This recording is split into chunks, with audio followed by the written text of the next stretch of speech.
السلام علیکم بچوں، کیسے ہیں آپ؟ آج کا ہمارا سبق نمبر 9 ہے تفہیم روشنی۔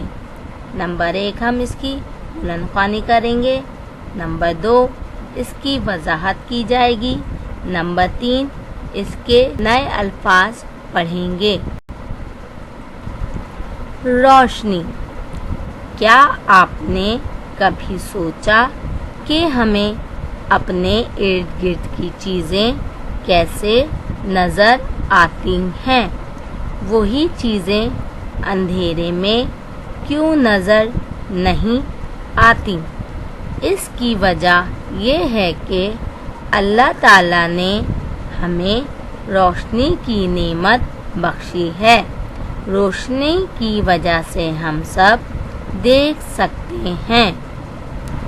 روشنی کا سب سے بڑا ذریعہ سورج ہے۔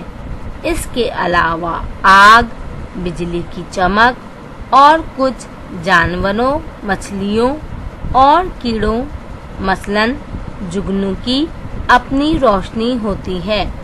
جی بچوں، آپ نے دیکھا کہ اللہ تعالیٰ نے جو سورج بنایا ہے وہ روشنی کا سب سے بڑا ذریعہ ہے، جس سے پوری دنیا میں روشنی ہو جاتی ہے۔ اس کے علاوہ آگ موجود ہے اور آپ نے بجلی کی چمک بھی دیکھی ہوگی کہ جب بجلی چمکتی ہے تو ہر طرف روشنی ہو جاتی ہے۔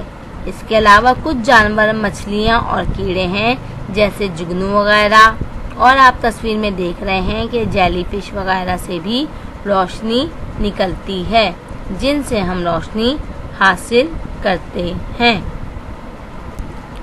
روشنی کی خاص باتیں یہ ہیں، یہ بہت تیز رفتار ہوتی ہے۔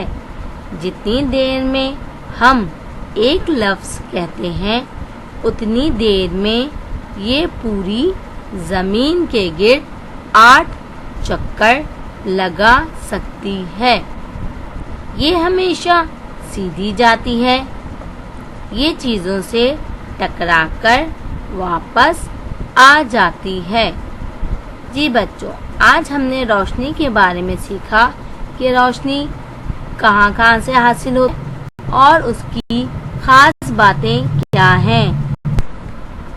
اس سبق کے نئے الفاظ ہیں ارد گرد، چیزیں، نظر، اندھیرے، روشنی، نعمت، بخشی، ذریعہ، بجلی، کیڑوں، مچھلیوں، جگنو، خاص، رفتار، چکر، ہمیشہ، سیدھی، ٹکرا۔